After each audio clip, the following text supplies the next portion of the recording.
Two women eating pretty much the same things, similar routines, similar effort, and yet completely different results. One is losing weight, feels quite in control and good around food, energy's decent. The other is doing all the same things and nothing is happening. Or worse, she feels more tired, more hungry, more frustrated. And if you've ever been in that position, you'll know just how frustrating it is. And not just frustrating, it feels unfair because naturally your brain goes to, well, what am I doing wrong? Am I eating too much? Am I not being strict enough? Do I not have the same discipline? And the more you think that, the more you try and tighten things up. Eat even less, be a bit more on it, push a bit harder. But the thing is, we've all been sold this idea that fat loss is fair. That if two people do the same things, they should get the same results. Calories in, calories out, follow the plan, be consistent, and it should work. But that's not actually how the body works. Your body isn't a calculator. It's not just adding things up and giving you a neat, predictable answer. It's responding to everything, not just what you're eating, but how you're sleeping, how stressed you are, what your body has been through, what's going on hormonally, how well things are functioning behind the scenes. So two people can do something that looks identical on the surface, but internally, their bodies are having a completely different experience. And that's why one body responds and the other one doesn't. So if you've been looking around thinking, why is it working for her and not for me? It's not because you're doing it wrong. It's because your body is just responding different. Welcome to the Thriving Metabolism podcast. I'm Louise Digby, registered nutritionist and founder of the Nourish Method to lasting fat loss. If you're a woman in her 40s, 50s, or 60s who's experiencing stubborn weight no matter what you try, you are in the right place. And I'm delighted that you found your way here. Let's dive in. So let me give you a real example of this because I've seen it play out so clearly, even very recently. I had two clients, both following their plans, both showing up, both on paper, doing really well. And if you looked at what they were eating day to day, honestly, you would struggle to pick fault with either of them. Balanced meals, protein included, not skipping meals, not binging, not living off beige snack foods. From the outside, you would expect them to be getting similar results, but they weren't. One of them was just getting on with it. Her energy was improving, cravings were settling down. She felt more in control around food. Her body was responding. Weight was shifting, nothing extreme, nothing dramatic, but steady, consistent progress. The kind where you think, okay, this is working. The other, completely different experience. Same level of effort, arguably trying even harder, but instead still feeling quite tired, still getting strong cravings, especially later in the day, feeling a bit bloated, and most frustratingly, no real movement with weight or measurements. And, this is where a lot of people can panic because on paper, she was doing everything right. So the natural instinct is to think, do I need to be stricter? Do I need to cut back? Should I be cutting out food groups? Do I need to push harder with exercise? And you can really feel that pressure building, to tighten things up even more. This is where it's really important to pause because if we just looked at those two situations and said, well, one plan works and the other doesn't, we'd completely miss what's actually going on because it's not the plan, it's the response. And this is the bit that I think doesn't get talked about enough. Two people can follow something that looks very similar, but their bodies are interpreting it in completely different ways. So in the client who was progressing, her body was in a place where it could actually use what she was doing. It could regulate her appetite, stabilize her energy, respond to the food she was eating in a way that supported fat loss. Whereas with the other client, her body just wasn't in that same place yet. So even though she was eating well, her body wasn't responding in the same way, which meant she was still getting those cravings, still feeling the pull towards food, still holding on to weight. It can look like she just needed to try harder, but actually trying harder in that situation often makes things worse. More restriction, more pressure, more stress on a system that is already struggling to respond. And I think this is where, so many women get stuck because they're comparing themselves to someone else who is getting results from something that looks very similar. And they assume that the difference is effort and discipline, motivation. But when you actually zoom out and look at it properly, it's not that one woman is doing better. It's just that her body is able to respond and the other one's isn't yet. And that doesn't mean that it can't get there. It just means that there's something going on underneath the surface, something that needs to be understood first. And this is the part that I think can really cut deep for a lot of women, because it doesn't just stay a physical thing. It becomes personal. You start questioning yourself, not just your approach. You think, why can I not stick to something? Why does she make it look so easy? Why does my body feel so difficult? And when you're doing everything that you think you should be doing and it's still not working, it just creates this bubbling frustration where you're trying to stay positive, but underneath that, there's this sense of this should be working by now. And when that gap appears between effort and results, most people don't question the method, they question themselves. They assume, I must be missing something, I must not be doing it properly, I must just need to be more consistent. Or they swing the other way, maybe nothing's going to work for me, maybe this is just how my body is now. And that's a horrible place to be, because you either end up pushing harder or giving up. And neither of those is actually going to solve the problem, because the real issue isn't your effort. It's that your body isn't responding in the way you expect it to. And that's a really important distinction, because if your body isn't responding, it will feel like nothing is working, even when you are doing a lot right. And this is why you can have two women both being consistent, both showing up, both trying to look after themselves, and one feels like it's all clicking into place and the other feels like she's constantly fighting her own body. Same actions, completely different experience. And if you don't understand that, you stay stuck in the loop of try, get no result, try harder, feel worse, question yourself, when actually the smarter question isn't what do I need to do differently? It's why is my body not responding to what I'm already doing?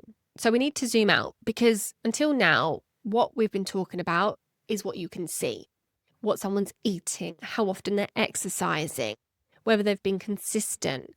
But that's only one layer.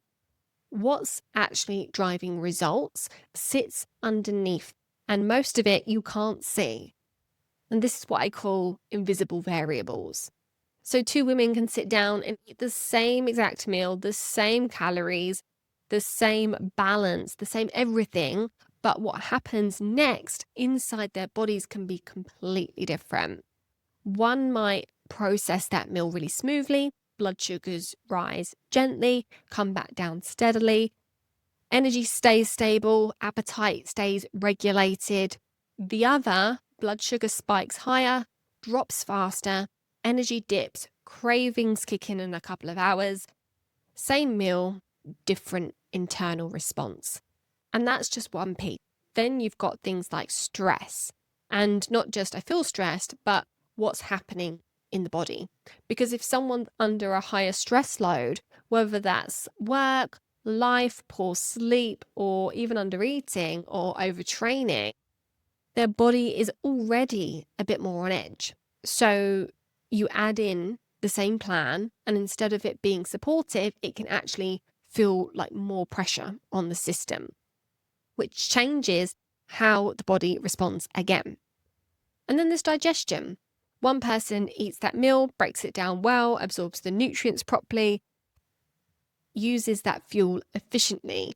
Another person Maybe they're a bit bloated, a bit sluggish digestively.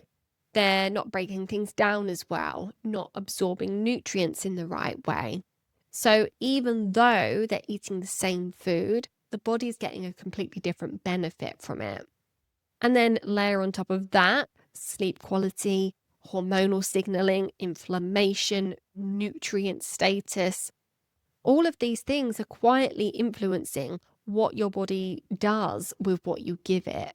So when you're looking at someone else and thinking, but we're basically doing the same thing, you are on the surface, but underneath it's completely different. It's a completely different environment, and your body responds to that environment, not just the food or the plan, which is why copying what works for someone else so often falls flat, because you're copying the visible part without accounting for everything that's going on underneath it. Now, I want to give a moment to genetics, because one might be wondering how genetics fits into all of this, because it's an important piece. And for a lot of women, it's the bit that feels like it's the most fixed. You might look at your mum, your nan, the women in your family, and you might think, well, they all struggled with their weight, so this is probably just how my body is too. And I get that, because it can genuinely feel like your body is following a path that's already been mapped out. Same patterns, same tendencies, same outcomes. And yes, genetics do play a role. So some people are naturally more sensitive to blood sugar changes. Some have a tendency towards storing fat more easily. Some might have slower detox pathways or differences in how their thyroid functions. So we can't just ignore that. But what I think has happened over time is that genetics have been given too much power. They've gone from being a factor to feeling like a fixed destiny. And they're not the same thing, because your genes don't operate in isolation. They respond to your environment, to your nutrition, your stress levels, your sleep, your lifestyle, your internal health. So two people might have similar genetic predispositions, but depending on what's happening in their body and their life, those genes can be expressed very differently. And this is why you'll sometimes see two siblings, same genetics, one struggles, one doesn't. Or someone who feels like they've always been this way, and then things shift when their health improves. And a way that I often think about this is that genetics might load the gun, but your environment pulls the trigger. And I don't say that to dismiss genetics, but to take you out of that place of, well, this is just how I am. Because more often than not, what looks like genetics is actually a pattern of things that have been happening in the background for years. And once you start to change those, the body can respond very differently. So the next layer to this, and this is a big one, is that your body keeps score, not just of what you're doing now, but of everything that it's been through. So when we look at those two women again, they're not starting from the same place. One might be coming into this fairly well nourished, decent energy, fairly stable appetite, a body that feels quite resilient. The other might be carrying years of dieting, undereating, pushing through stress, poor sleep, digestive issues, hormonal shifts. And even if those things aren't extreme, they do add up quietly over time. So when she starts doing all the right things now, her body isn't responding to what she's doing today. It's responding to the accumulation of everything that's come before it. And this is where fat loss being a protective response starts to make a lot more sense, because your body's job is not to make you lean, it's to keep you safe, to keep you functioning, to keep you alive. So if over time your body has experienced not enough fuel, too much stress, not enough recovery, not enough nutrients, it starts to adapt. It becomes more cautious, more efficient, more protective. And one of the ways that it does that is by holding on to energy, which in simple terms means holding on to body fat. Not because it's trying to work against you, but because from the body's perspective, it's the safest option. So when that woman comes along and says, right, I'm going to eat well, exercise, be consistent, her body doesn't automatically go, okay, let's burn some fat. It goes, okay, but are we safe yet? And if the answer is still not quite, then what you get is resistance to fat loss, increased hunger or cravings, lower energy, slower progress. Whereas the other woman, if her body feels more resourced, more stable, less under threat, it's much easier for her body to let go of weight. So again, same conditions, but completely different starting point, completely different internal state, and therefore completely different result. So when you take all of that into account, it changes the question completely, because the question that most women end up asking is, what do I need to do differently? Do I need to eat less, cut carbs, be stricter, exercise more? But if you've been putting all that into place already, you're in a place where you're doing a lot and it's still not working, then pushing harder isn't the answer. If it was, it would have worked by now. And I say that with a lot of care, because I know how tempting it is to think, maybe I just need to be a bit more disciplined this time. But the reality is, if your body is already under strain, more restriction, more pressure, more intensity just adds to that. And that's when things often start to feel worse rather than better. More cravings, more fatigue, more frustration. So the shift that needs to happen isn't, what do I need to do more of? It's, what does my body need in order to respond? Because fat loss isn't something you force. It's something that your body allows. And for your body to allow it, it needs to feel stable and supported and safe enough. Not perfect, but not under constant pressure either. So instead of constantly changing the plan or looking for the next thing to try, the focus becomes understanding what is getting in the way of your body responding in the first place. Because once that's addressed, you don't need to push so hard. Things start to feel more steady and predictable and sustainable and even easy. And that's when you start to see progress that's actually going to last. Not because you found a stricter approach, but because your body is finally in a position where it can respond to what you're already doing. And this is exactly the lens that we take inside my work. Not, here's the perfect plan, go and follow it. Because as you can probably see now, it's not really about the plan. It's about the body that's trying to follow it. So instead of asking, what should I eat? Or what's the best approach? We start with, what's actually going on underneath this? Why is your body not responding right now? Is it blood sugar instability driving those cravings? Is it stress and poor recovery keeping the body in that more protective state? Is it gut issues affecting how you're digesting and absorbing food? Are there nutrient gaps that are impacting energy and metabolism? Are hormones being affected as a result of everything else going on? And answering those questions and understanding this helps you to stop jumping from one approach to the other, hoping that something will stick.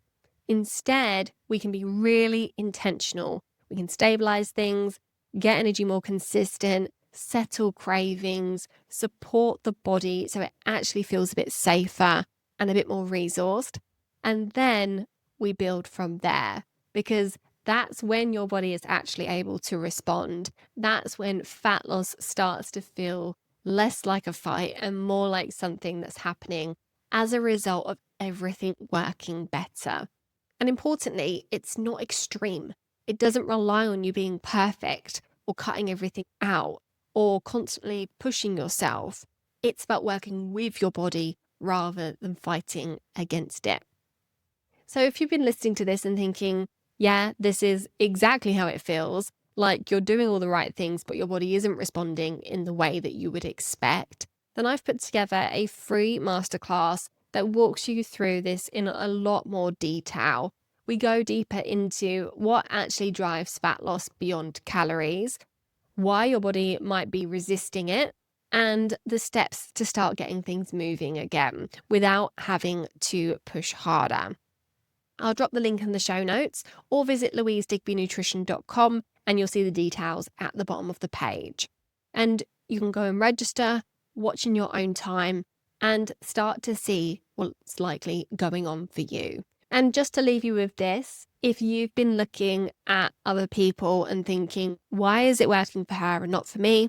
I really want you to take a step back from that, because what you're seeing is the surface. You're seeing what she's eating, what she's doing, maybe how consistent she is. But what you're not seeing is what's going on underneath that. You're not seeing her internal state, her stress load, her history, how her body is responding. And that's the part that actually determines the result. So instead of comparing yourself and assuming that you're the problem, get curious, not critical, because your body is not randomly working against you. It's responding in a way that makes sense based on what you're dealing with. Thank you so much for joining me again today. I'll see you in the next one.